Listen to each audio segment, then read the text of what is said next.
একটা কথাই আছে না, দুঃখে যাদের জীবন ভরা তাদের আবার দুঃখ কী। ঠিক এই কথার মতো আমার জীবনটা।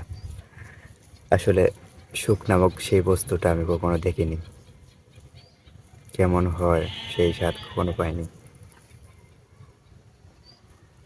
এভাবেই চলে যাচ্ছে জীবনটা।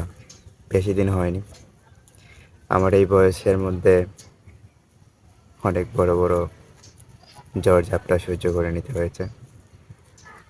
গত 6 মাস আগে বাবা আমাদেরকে ছেড়ে চলে গেলেন। বাবা হারানোর যন্ত্রণাটা যাদের বাবা নাই তারাই বুঝবেন। সব কিছুর পর বাবা বট গাছের মতো। বাবা কোনো কাজ না করতে পারলেও বাবা যদি করে থাকেন মনের মধ্যে আলাদা একটা শান্তি থাকে। আসলে যাদের বাবা নাই তারাই জানেন এই বেদনাটা। খুব কষ্ট হচ্ছিল। 6 মাস হয়ে গেছে। আসলে আসলে বাবা নামক এই মানে এই নামটা তো কখনো ভোলা যায় না, তো সেটা মনের মধ্যে রয়েছে। অনেক কষ্ট আসলে। বাবা, প্রত্যেকেরই বাবাকে হারাতে হবে চিরজীবনের জন্য। কেউ কাউকে নিয়ে আসে না, কেউ থাকবেও না এই চিরজীবনের জন্য। 6 মাস হয়ে গেল বাবা চলে গেলেন। তারপর আমার একটা মেয়ে সন্তান এই পৃথিবীতে আগমনের আশা ছিল। তো যাই হোক, অল্প দিনে এসে পৃথিবীতে আসে। তাকে নিয়ে প্রায় 1.5 মাস হসপিটালে দৌড়াদৌড়ি করার পর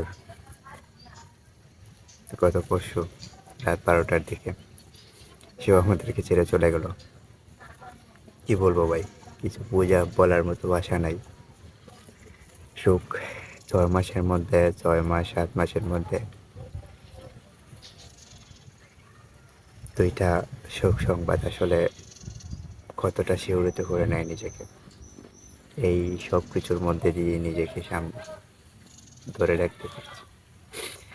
বিষয়টা খুব কষ্টের, মানতে পারছি না। তাই হঠাৎ করে ভাবলাম একটু সবার সাথে শেয়ার করি। খুব কষ্ট হচ্ছিল কটা দিন যাবৎ। 1.5 মাস মেয়েটা হসপিটালে ছিল, তারপর বাড়িতেও চলে আসলো। যখন ডাক্তার বললো আপনার মেয়ে সুস্থ আছে, তাই বাড়িতে নিয়ে আসলাম। 4-5 দিনের মধ্যেই এটা আবার চলে গেল। তো সবাই একটু আশীর্বাদ করবেন। আসলে সুখ কি জিনিস কখনো দেখিনি। একটাই কথা, ঈশ্বর যতই কষ্ট দাও তুমি, তবে সহিবার মতো শক্তি দিও। সবাই ভালো থাকবেন, আমার জন্য একটু আশীর্বাদ করবেন।